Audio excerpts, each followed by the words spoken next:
kita akan belajar dari seorang tokoh di dalam Alkitab yang bernama Cornelius. Siapa Cornelius itu?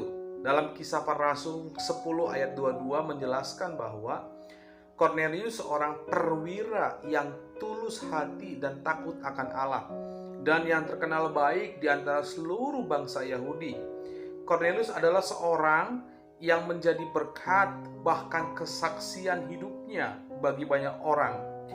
Dan kita akan mempelajari kisah hidupnya yang menjadi kesaksian bagi banyak orang.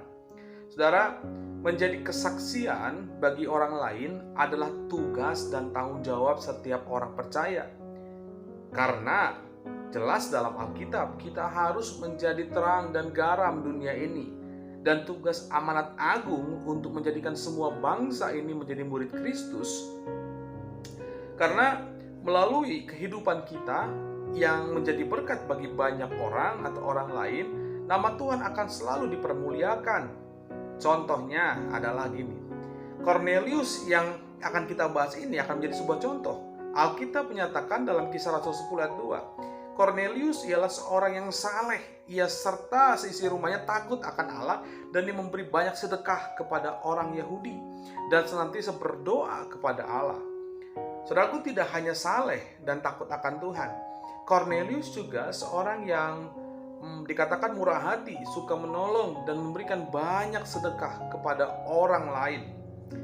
Cornelius juga dia tekun berdoa kepada Allah, bukan hanya waktu-waktu tertentu, tapi setiap saat. Cornelius juga seorang yang tulus hatinya, tidak ada kepura-puraan dalam hidupnya, sehingga ia memiliki reputasi yang baik di antara seluruh bangsa Yahudi pada waktu itu. Jika kita mempelajari kisah Cornelius ini, mungkin kita mengenal sesuatu yang baik saja. Namun, adakah yang kurang dari diri Cornelius? Jawabannya adalah ada. Apa itu? Cornelius belum pernah mendengar nama Yesus dan belum percaya kepada Tuhan. Itulah yang kurang dalam diri Cornelius. Nah, saudara, kedatangan Petrus ke rumah Cornelius setelah dijemput dari Yope, dia membuka babak baru dalam hidupnya, dalam hidup Cornelius. Ketika berbicara dengan Cornelius, Petrus tidak membicarakan hal-hal lain selain perihal Yesus Kristus. Mengapa? Karena itu sangat diperlukan oleh Cornelius. Cornelius perlu mendengar perihal Tuhan Yesus, baik tentang kematiannya, bahkan tentang kebangkitannya dari antara orang mati, dan juga kedatangannya kelak kembali untuk yang kedua kali. Karena saudaraku, dalam Alkitab menjelaskan di dalam Kisah Rasul pasal yang ke-10 ayat 42 dan 43, dialah yang ditentukan Allah menjadi hakim atas orang-orang hidup dan orang-orang mati. Tentang dialah semua nabi bersaksi bahwa barang siapa percaya kepadanya, ia akan mendapat pengampunan dosa oleh karena namanya, nama Yesus Kristus. Bukan saja Cornelius harus mendengar tentang Yesus Kristus, tapi dia juga harus percaya kepada Yesus dan menjadikan Yesus sebagai Tuhan dan Juru Selamat secara pribadi dalam kehidupan Cornelius.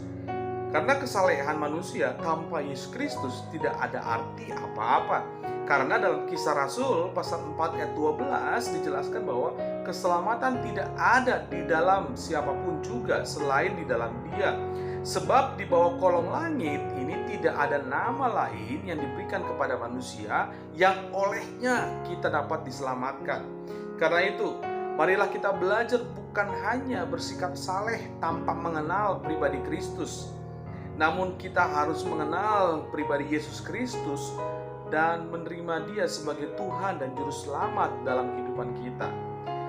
Saudaraku, sebuah pertanyaan sebagai renungan kita ialah, sudahkah kita bertobat dan menerima Yesus Kristus sebagai Tuhan dan Juru Selamat pada hari ini?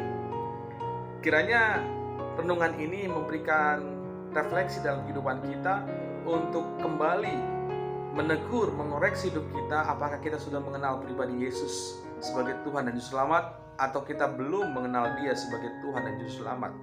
Kiranya renungan ini memberikan kita kekuatan. Tuhan Yesus memberkati kita. Amin.